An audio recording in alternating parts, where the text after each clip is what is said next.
Dirasa-rasakan, oh ingin ngangkat diri dengan mengenal ini, relasi ini, pernah di sana dalam event nasional. Ini pelajaran bagi kita betapa tidak nyamannya kita mendengar orang yang sibuk ngangkat-ngangkat diri. Apa kira-kira maunya Allah kita dipertemukan dengan orang itu?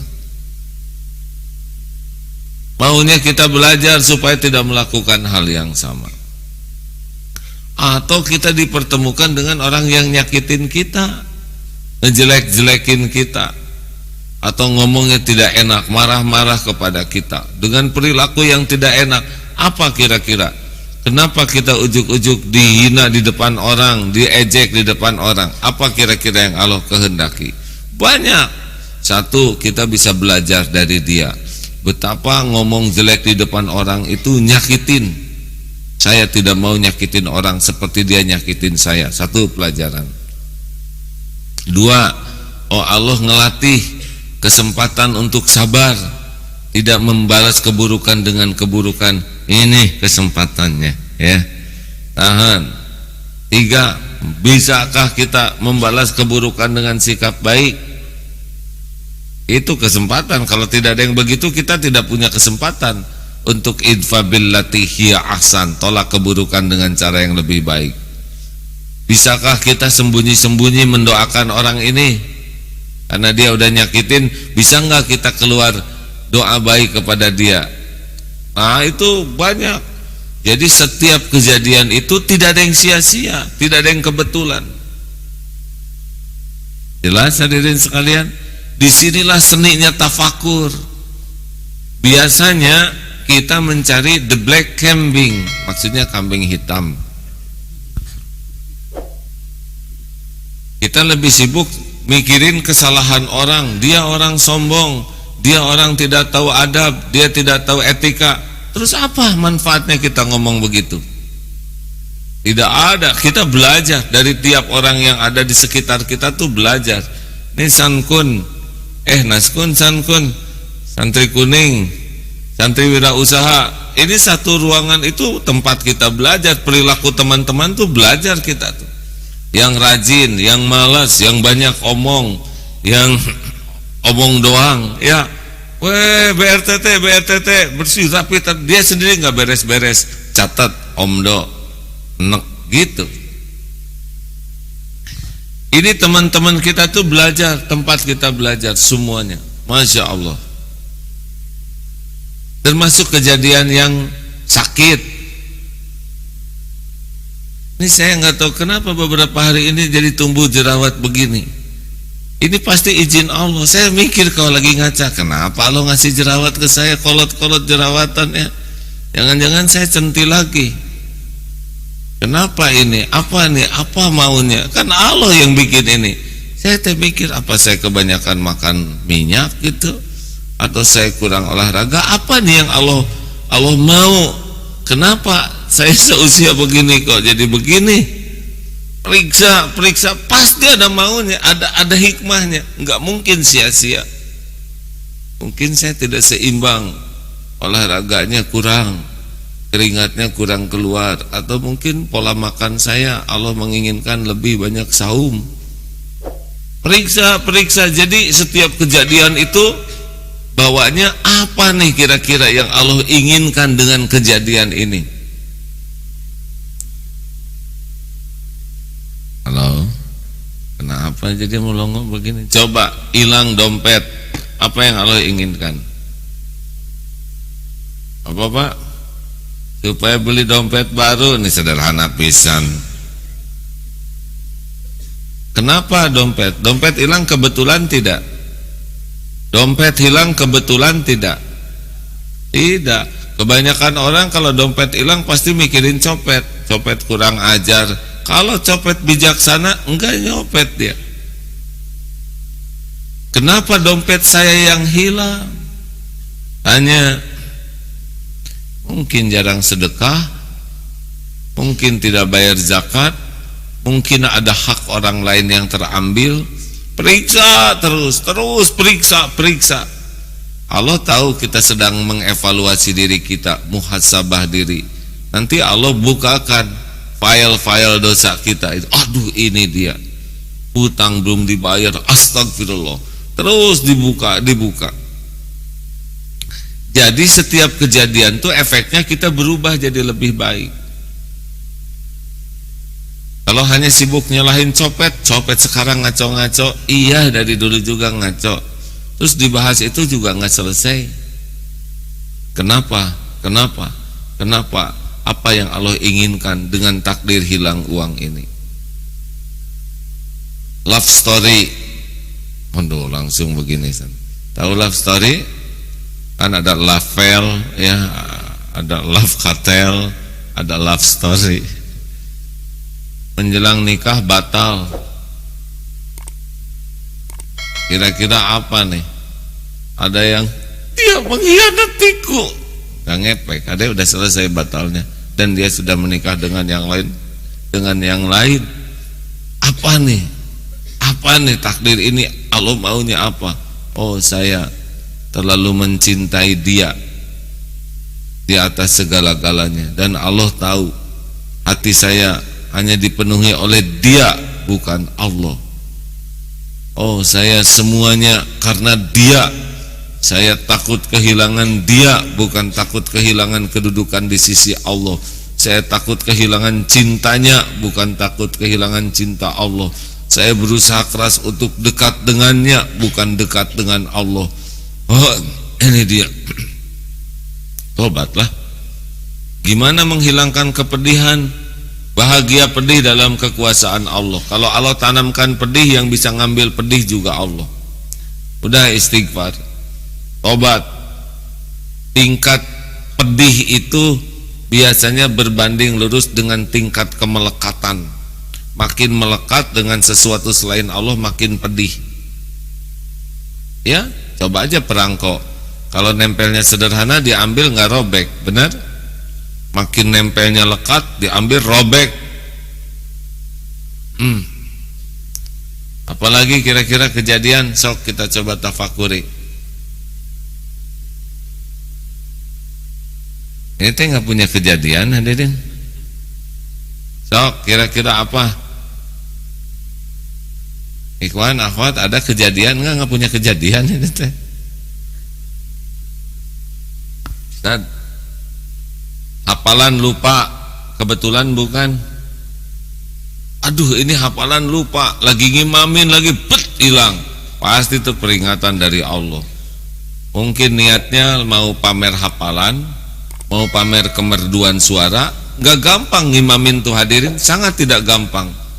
Ada yang ngotot ingin ngimamin karena ingin memamerkan panjangnya hafalan, indahnya suara, kefasihan tahsinnya. Ada yang selama sholat tuh nggak ingat Allah, yang diingat tuh Bismillahirrahmanirrahim. Borobar ingat lekukan suara. Mau pamer panjang nafas ada, dan Allah tahu itu, nggak ada yang tersembunyi. Betul, langsung disebut kebesekan, ruksak aja hadirin, atau les dihilangkan oleh Allah, macet bacaannya. Ingat waktu jatuh dari kuda di Brainstorm di Bintaro, ya pakai ilmu ini juga. Ada peresmian sebuah stable, tempat kuda. Ayo nanti datanglah ya. Ayo tunjukkan bagaimana memanah sambil berkuda. Saya tuh udah kacau ya Maya, hati susah ngelurus-lurusinya. Tahu-tahu banyak wartawan, aduh ya makin kacau ya. Udah dilurus-lurus niat dakwah, susah dikeprokin gaya ya. Udah gitu kudanya juga bagus, besar gitu. Kan gagah tidak tuh tergantung ukuran kuda hadirin. Asli hadirin. Ada yang wah ini gagah naik kuda. Saya tuh yakin karena kudanya gede. Coba kuda kacang dinaikin oleh kita. Kuda yang mungil, apalagi kuda lumping itu kan, wah ini kan udah mencapai sendiri lagi. Waduh, di film, aduh susah ngelurus-lurusin hati itu. Nah Allah kalau mau, ini kuda teh baik ya, udah terlatih. Hanya karena di tempat orang lain mungkin tak syariatnya rada bingung. Saya siap belok ke kiri, kuda belok ke kanan. Atau ngacleng itu, plung, pleduk jatuh. Waduh, kamera terlihat tragedi agim cenah ada. Tapi dah yakin ini izin Allah. Kuda itu milik Allah, dibelokinnya sesuka Allah ya enggak? Pleduk jatuh, alhamdulillah. Di film rame-rame, Gusti. Periksa hati teh, udah ini mah ada ria, ada ujub ya. Gak usah malu dilihat orang. Wah, geningan ate nggak bisa, ya memang begitu. Gak usah malu. Yang harus kita pikirkan itu, oh hati ini ada ujub. Ini cerita sedikit lagi ya. Suatu saat ternyata di tempat tersembunyi juga ujub tuh bisa. Ini sedang ikut endurance, daya tahan berkuda di Pekanbaru tahun 2017 November, 20 km. Ini di hutan sepi, ternyata lebih ikhlas hadirin. Gak ada yang lihat ya. Wah, sedang di hutan sepi begitu, tiba-tiba terdengar suara drone di atas. Yang bagian film, di film ya. Astagfirullah. Emang udah capek karena udah kilometer ke-16 gitu, udah lumayan ya, sudah hampir 2 jam tuh berkuda. Berkuda nggak kayak naik motor, hadirin naik motor tinggal ngegas. Kuda tuh kan apluk-aplukan ya. Kita diam nggak bisa, ada kuda pantatnya gitu-gituan. Jadi tetap kita harus menyesuaikan dengan irama kuda. Kalau kita diam bisa meruluk kepala ya. Nah hadirin sekalian, itu ya hanya drone. Waduh, langsung di drone nih, di film ya. Takdirnya Pak, kakinya keluar dari bagel, lepas satu, nggak bisa diperbaiki, atau di tengah hutan teh jatuh, khusus di film oleh drone Pak. Aduh, Masya Allah, jauh-jauh dikirim drone tuh buat filmin jatuh Pak. Saya pikir teh ya Allah, betapa tidak mudahnya. Mengendalikan kuda itu lebih mudah daripada mengendalikan hati. Mikir, astagfirullah. Bukan harus berhenti berkuda, tetapi ada PR lain dalam berkuda, yaitu mengendalikan hati. Gitu. Jadi jangan sampai hanya sebuah kejadian saja, ya. Apapun kejadian, bawa apa nih? Apa yang Allah inginkan dari kejadian ini? Kalau saya sakit, apa nih yang Allah inginkan? Kalau saya dihina orang, apa yang Allah inginkan? Baca terus, tafakur, periksa. Kalau anak tidak cocok dengan harapan, istri nggak sesuai harapan, suami tidak, apa yang Allah inginkan dari kejadian ini? Dan di sana pasti banyak hikmah. Makin ketemu, dan hadirin, Allah tahu kita lagi mikir, Allah tahu kita lagi berusaha keras menemukan. Allah kan tahu apa yang kita lakukan, Allah tahu apa yang sedang kita pikirkan. Nanti dan Allah yang membuka file-file, memberi inspirasi. Nanti ketemu dan ujungnya adalah pasti kebaikan. Ini kajian rada dalam ya, saya lihat beberapa tuh dalam sekali sampai tertunduk. Ini menghujam ke dalam kolbu singeles gitu. Ini kajian menyentuh hadirin. Pernah dengar kisah yang sangat menyentuh itu? Kisah yang menyentuh, wah, ada kucing masih kecil, diusap, disentuh kepalanya, disentuh ekornya, disentuh bulunya. Ini kisah menyentuh Pak. Aduh, senangnya ngeganggu jamaah. Silahkan diminum hadirin. Ini kisah menyentuh Pak, menyentuh gelas.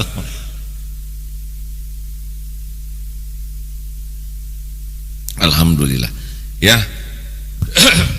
Baik, Majelis Taklim Al-Muhajirin Ciamis mana?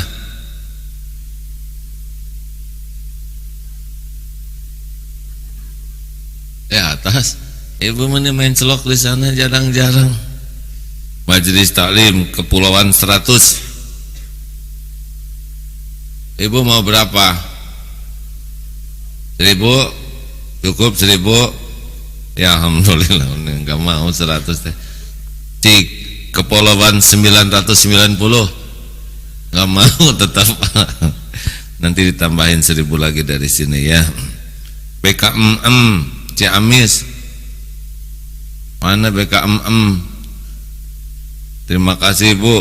Alhamdulillah.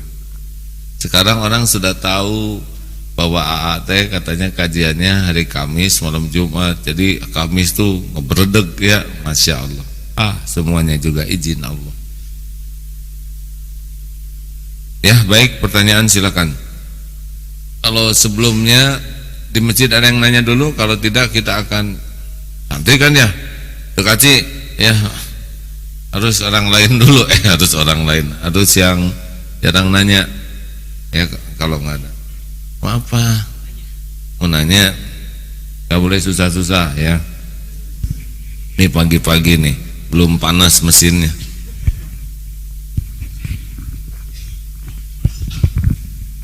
Semua kejadian judulnya tidak ada yang kebetulan dan tidak ada yang sia-sia. Assalamualaikum warahmatullahi wabarakatuh. Sebenarnya ini mau minta maaf nih Kak, karena dulu itu pernah dikasih ini Wandaya Banjud ya. Nah kan kata sebelum 12 kali hatam Al-Qur'annya kan belum halal. Nah pas baru 2 kali hatam Al-Qur'an itu saya simpan di masjid kan, udah subuh udah baca, dan Al-Qur'an itu ternyata ada yang ngamanin dan hilang nah itu, jadi takutnya dosa gitu karena belum ada halalnya gitu kan belum 12 kali. Nah ini jadi pikiran terus selama ini, jadi takut jadi haram gitu. Minta. Masya Allah, soleh. Jadi dulu tuh berapa Quran sih? Ada 500 Quran, 400 Quran ya dulu. 400 Quran dibagikan. Amanah dari AAT nih, saya sampaikan Quran, tapi syaratnya 12 kali hatam baru sah miliknya. Dulu malam Jumat tuh 200 karena mungkin belum ini, jadi berkurang tiap pengajian teh beberapa ratus, kayaknya belum hatam. Nah tapi beliau Qurannya hilang. Ya mudah-mudahan yang ngambilnya hatam ya. Ya udah nggak apa-apa, istighfar. Kenapa oleh Allah ditakdirkan hilang kira-kira? Jawab. Langsung sedekah, beliau senyum yang coba ditafakuri, kenapa hilang? Mungkin kurang adab. Seperti HP kecemplung, itu kan bukan kebetulan. Mungkin HP-nya sering dipakai maksiat. Cari aja apa kira-kira yang Allah kehendaki.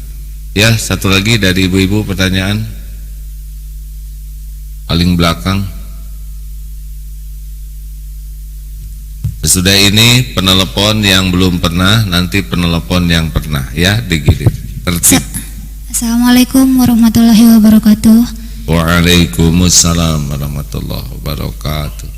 Sebelumnya saya mau mengucapkan banyak terima kasih kepada AA.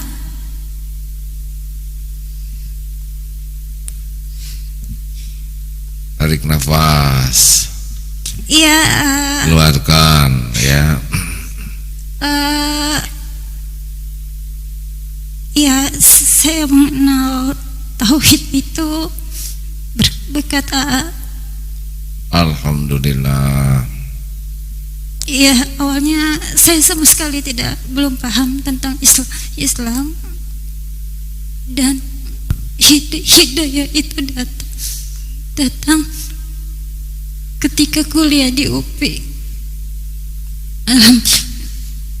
Tarik nafas dulu teh, tarik nafas ya. Tenangkan dulu. Ya, alhamdulillah saya sangat bersyukur bisa bertemu dengan AA, dan saya mengikuti perjalanan AA dari 2000 sampai sekarang.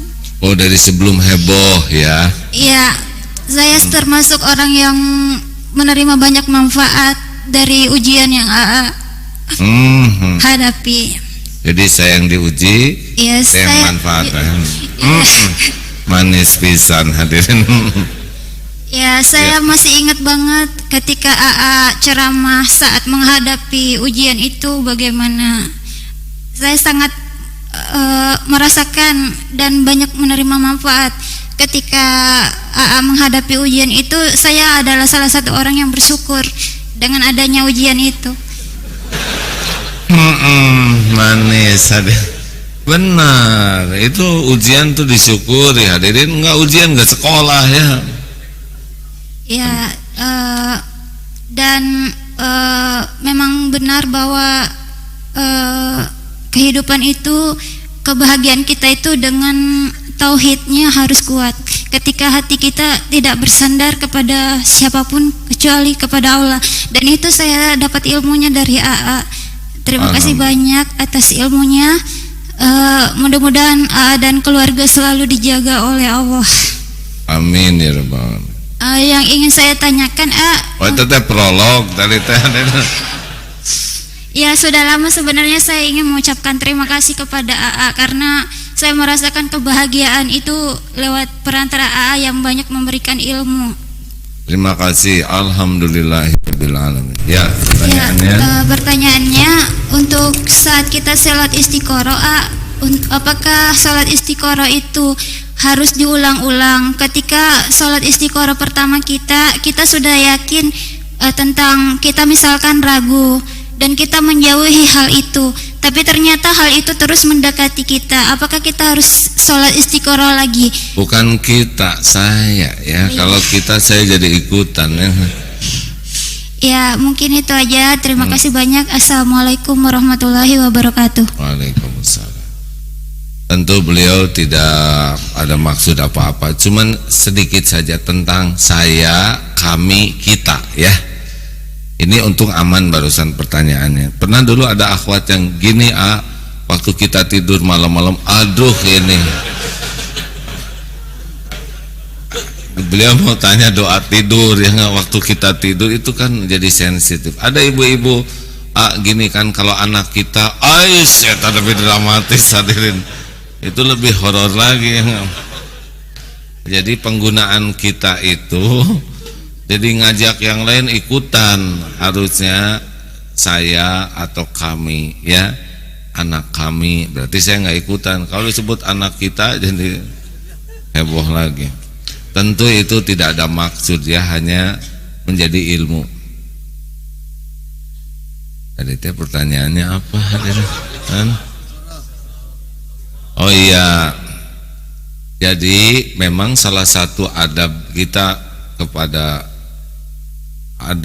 di dalam berkeinginan adalah istiqoroh.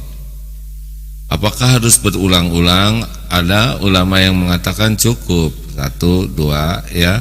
Ada juga yang kalau belum jelas, kita belum bulat ya, terus minta petunjuk lagi. Nah, petunjuknya dalam bentuk apa dari Allah tuh? Tentu saja Allah tahu cara kita memahami. Tidak harus selalu dalam keadaan mimpi, tapi kecenderungan ke arah sana itu makin kuat. Sebaiknya tidak cukup hanya istiqoroh, tapi perbaiki juga amalan-amalan lainnya. Misalnya perbanyak tobat, karena jangan-jangan isyarat itu tidak terbaca karena terhalang oleh hati kita yang kotor. Seperti kaca mobil kotor, jalan tidak terlihat, bukan tidak ada jalan, tapi karena ketutup kaca hatinya oleh dosa. Maka perbanyak tobatlah supaya semakin bisa melihat, perbanyak sedekah supaya semakin jelas pertolongan Allahnya ya. Istiqoroh itu tidak hanya dalam 2 pilihan, 1 pilihan juga tetap istiqoroh antara ya dan tidak. Ini pekerjaan cuma 1, istiqoroh. Nah, kalau saudara mau jadi presiden, perlukah istiqoroh? Saya kira boleh-boleh saja, tapi siapa yang mau mencalonkan ya? Siapa yang mau nyoblos kejauhan? Ya, begitulah. Jadi biasakan istiqoroh. Baik, penelpon silakan, yang belum pernah nelpon sama sekali. Ibu mau nanya, ya nggak apa-apa ya, ditahan aja. Atau ditanya sama sebelahnya, dosa. Silakan penelpon dulu. Ini hari telepon-teleponan.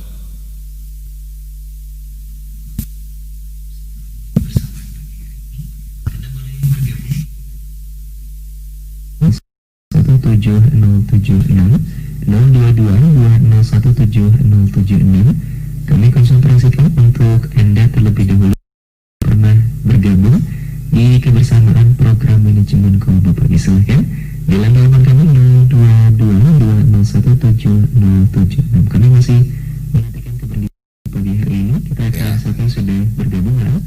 Iya. Assalamualaikum warahmatullahi wabarakatuh. Waalaikumsalam warahmatullahi wabarakatuh. Silakan Ibu. Iya, terima kasih. Assalamualaikum AA.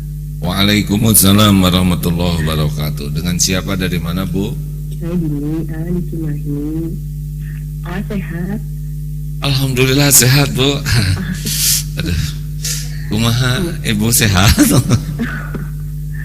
Iya, abah cerita aja.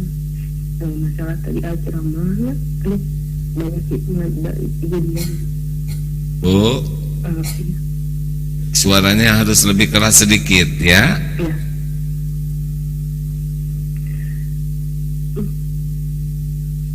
Bu, sudah bersuara belum?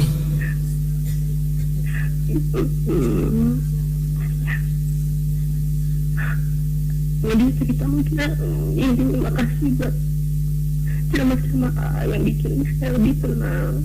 Alhamdulillah. Salah.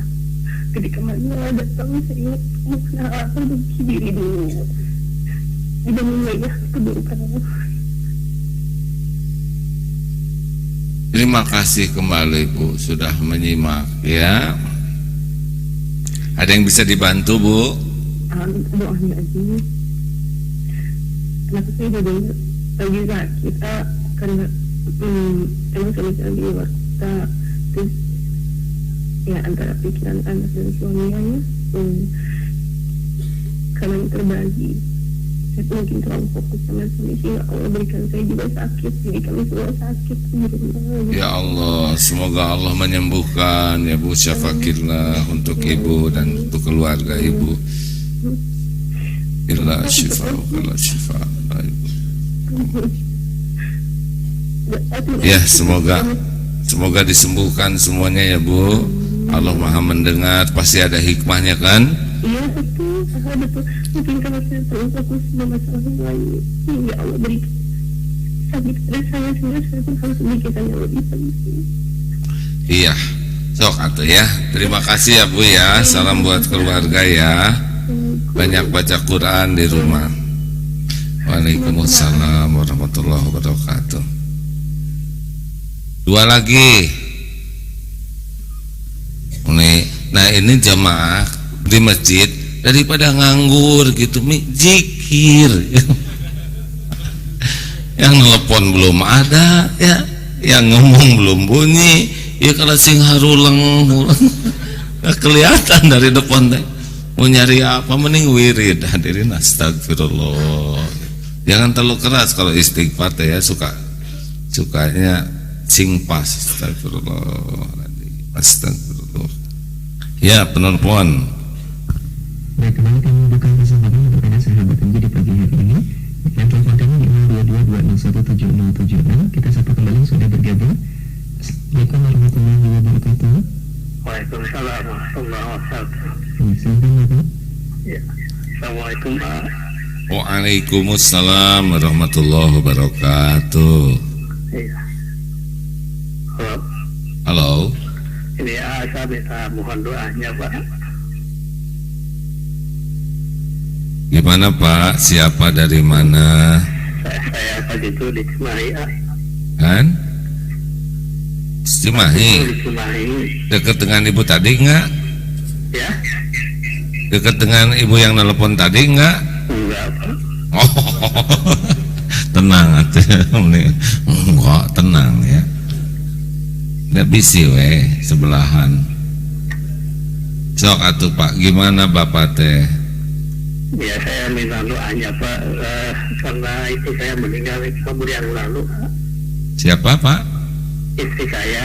Innalillah wa inna ilaihi rajiun. Allahumma ighfir laha warhamha wa'afiha wa'fu anha. Semoga Allah mengampuni, merahmati ya Bu Eva, dan semoga nanti ketemu di sorga. Usia berapa istri wafat Pak? 49 Pak. Syariatnya sakit?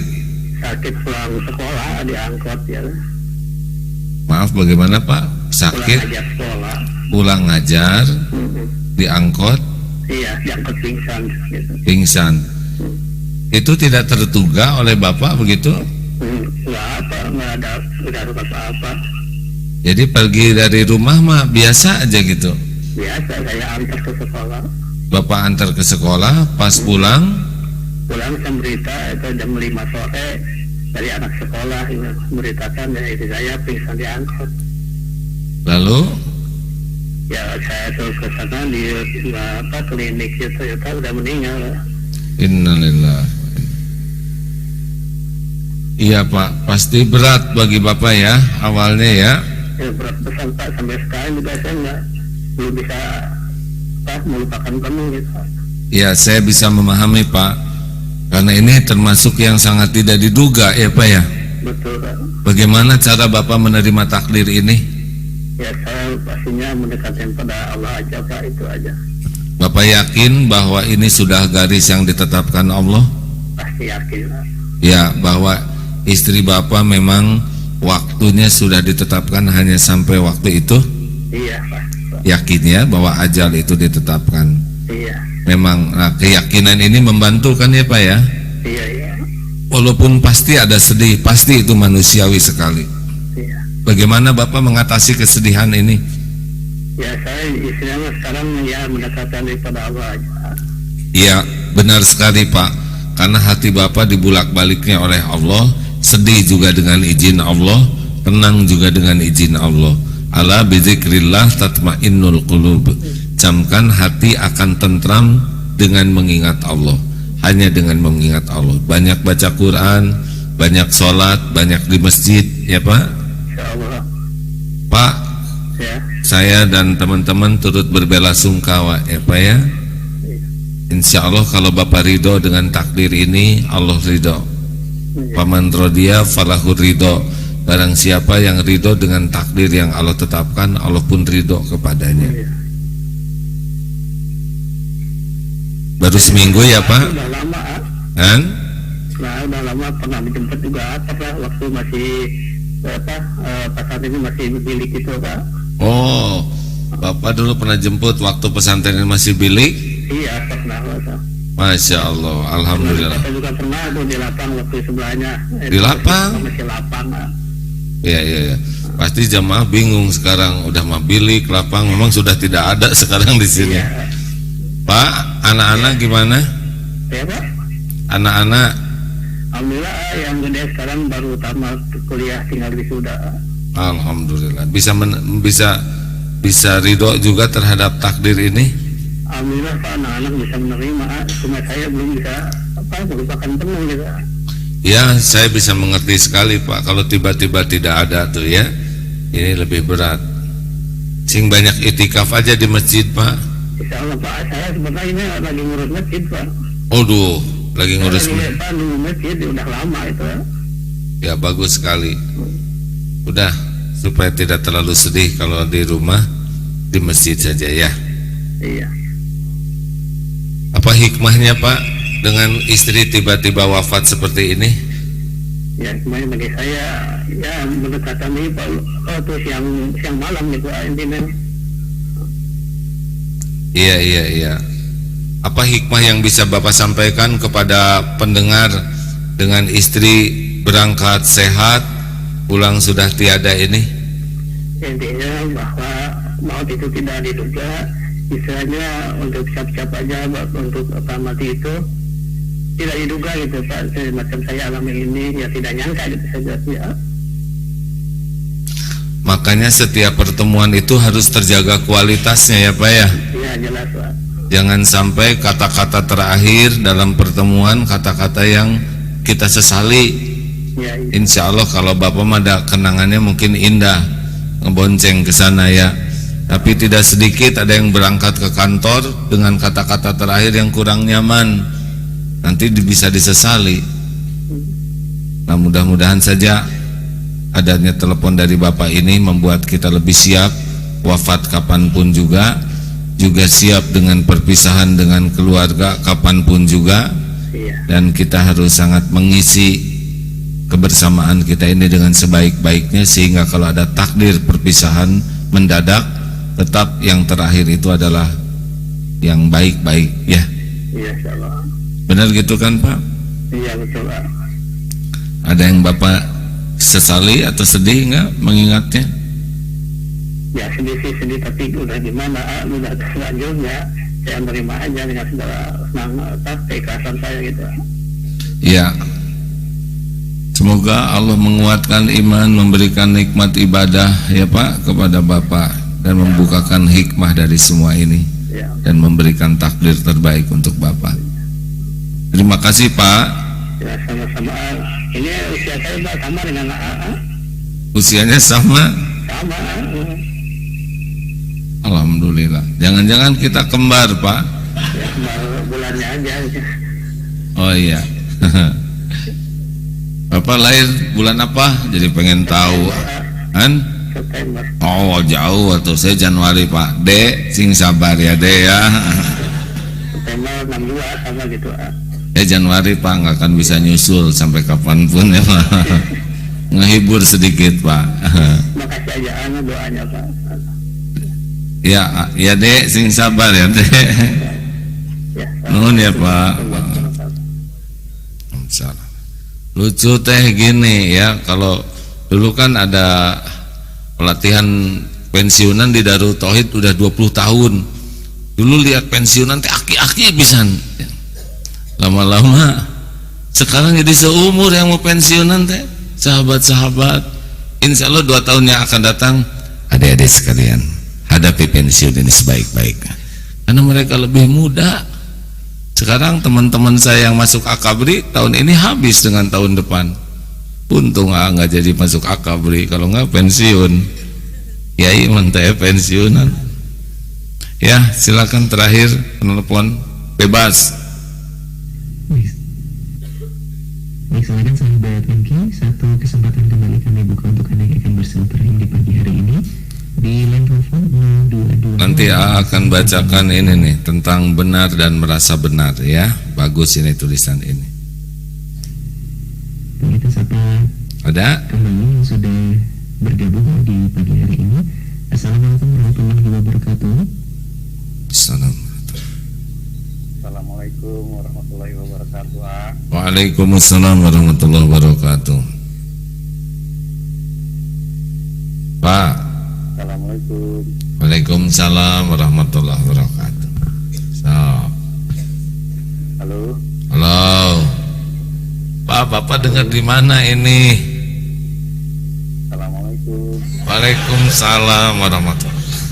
Ini pasti ada hikmahnya, hadirin ya. Namanya ujian kesabaran. Pak.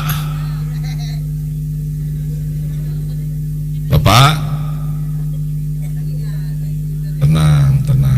Cari 1001 alasan berbaik sangka. Halo. Assalamualaikum. Waalaikumsalam warahmatullahi wabarakatuh. Nggak dijawab gimana Pak ya nggak? Pak. Assalamualaikum warahmatullahi wabarakatuh. Bapak, kami tersanderan. Pak. Nah ini hikmahnya, coba kalau kita ngobrol delay kayak gini ya. Saya ngomong kira-kira 2 menit baru kedengeran, baru dijawab, repot sekali. Salah satu nikmat dalam hidup ini adalah real time. Kita ngomong langsung kedengar. Coba telat 2 detik aja nggak enak tuh ngobrol tuh. Halo. Tuh apalagi ini Assalamualaikum. 2 menit hadirin. Pak, kamana wae. Operator, bantuin atuh. Nah, ini tidak boleh emosi. Operator, tolong bantuin, kasihan si bapak tuh halo-haloan sendiri. Saya udah ngomong terus dari tadi. Operator, ini dari bapak itu di Cililitan, sedang tersambung. oh jauh pisan Cililitan. Assalamualaikum warahmatullahi wabarakatuh. Waalaikumsalam warahmatullahi wabarakatuh. Halo. Halo. Assalamualaikum. Waalaikumsalam warahmatullahi. Operator tanggung jawab ini. Ayo ikhtiar atau ini kasihan si bapak. Dek. Halo, assalamualaikum. Waalaikumsalam warahmatullahi wabarakatuh. Sudah 6 kali hadir. Dek, operator ambil keputusan. Ini operator kok diam aja? Nampaknya suara dari masjid tidak bisa keluarkan tanpa modal. Ya itu dibantu si bapak, kasihan. Ya, tolong jawabkan. Assalamualaikum warahmatullahi wabarakatuh. Dah, gak apa-apa. Semuanya tidak ada yang kebetulan. Ya, saya baca ini terakhir. Antara benar dan merasa benar. Menjadi benar itu penting, namun merasa benar itu tidak baik. Kearifan akan membuat seseorang menjadi benar, bukan merasa benar. Perbedaan benar dan orang yang merasa benar. 1. Orang benar tidak akan berpikiran bahwa ia adalah orang paling benar. Ini kalau orang benar nih ya. Sebaliknya, orang yang merasa benar di dalam pikirannya hanya dirinya lah yang paling benar. Orang benar bisa menyadari dirinya salah. Ya, namanya juga orang benar ya. Sedangkan orang yang merasa benar tidak perlu merasa mengaku salah karena dia merasa sudah benar. Makanya jarang tobat. Orang benar setiap saat akan mengintrospeksi diri dan bersikap rendah hati. Karena orang benar ya begitu ya, mikir apa yang salah dan rendah hati. Tapi orang yang merasa dirinya benar tidak perlu introspeksi. Apa yang mau saya koreksi? Saya tobat apa? Apa salah saya? Nah seperti itu. Karena merasa paling benar dan cenderungnya tinggi hati. Orang yang benar itu bawaannya rendah hati. Orang yang merasa benar bawaannya sombong, tinggi hati. Orang yang benar memiliki kelembutan hati. Dia senang menerima masukan dan kritikan sepedas apapun dari siapapun, sekalipun dari anak kecil. Karena orang yang benar itu selalu rindu terhadap kebenaran, datang dari siapapun, lewat siapapun.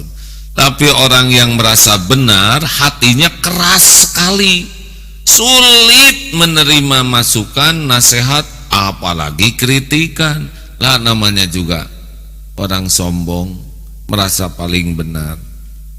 Orang yang benar akan selalu menjaga perkataan dan perilakunya, serta berucap penuh kehati-hatian. Ini ciri orang yang benar tuh hati-hati, hadirin. Dan orang yang merasa benar berpikir, berkata, berbuat sekehendak hatinya tanpa pertimbangan atau memperdulikan perasaan orang lain. Iya, karena dia merasa paling benar, nggak peduli keadaan orang yang mendengar, ngomong saja sesukanya, bersikap semaunya. Pada akhirnya orang yang benar itu akan dihormati, dicintai, disegani oleh hampir semua orang. Sedangkan orang yang merasa benar sendiri hanya akan disanjung oleh orang yang berpikiran sempit, yang sepemikiran dengannya, atau orang-orang yang ingin memanfaatkannya.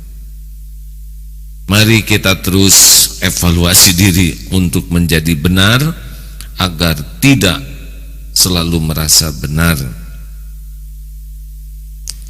Nah hadirin, orang yang benar itu akan sama perkataan, hati dan perbuatannya, nyaman karena kebenaran itu nyaman.